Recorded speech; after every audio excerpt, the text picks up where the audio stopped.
All right, so this is essentially a breakup video between Canon and Sony. I gotta let go of one of these systems. I've owned both systems, Canon and Sony, for over 5, 6, 7, 8 years. I don't know. Whenever the Sony A7 Mark I came out, it had the 1, 2, 3, A7S 1, 2, 3, had the A6000, A6600. This is the A7R5. For Canon, I've had the 5D Mark II, 3, 4, the 1DX, EOS R, and this is now the R5. I also have the R6 as well.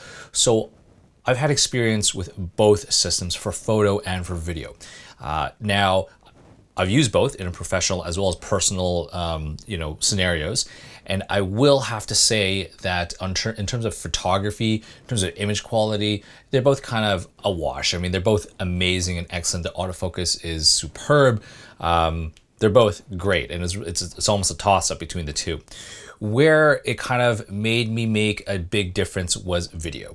So the main reason why I'm going to be switching, unfortunately, I'm going to be selling all of my Canon stuff.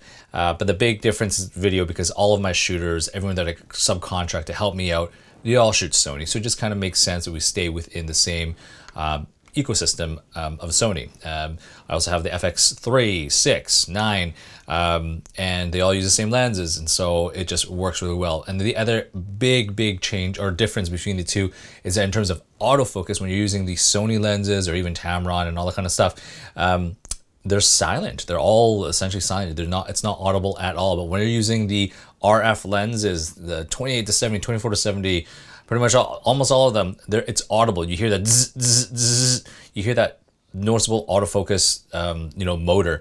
And so that's kind of like a big no-no in terms for video. And so that's kind of one thing that kind of turned me off.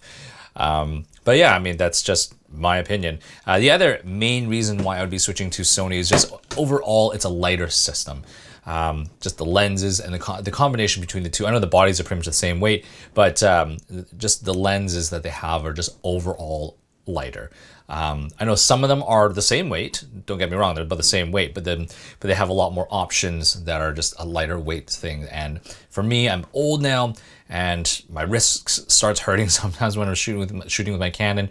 So yeah, those are my reasons. I mean, there are some things about the Canon that I will miss. For example, I feel like the LCD screen on this is superb. It's way better than the Sony. I also love the touch and drag feature, so you can actually like focus and touch and drag. Like Sony doesn't offer that.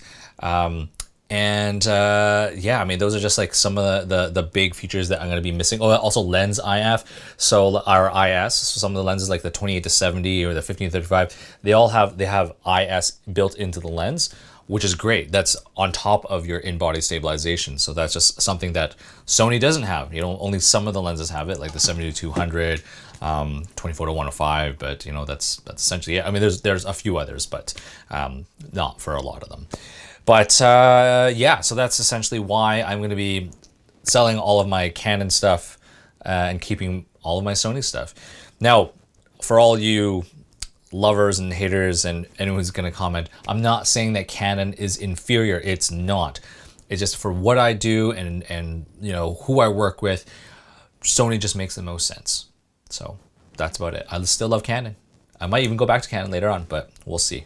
Anyways, if you've enjoyed this video, please like and subscribe, and definitely don't forget to follow me on Instagram at Desy31.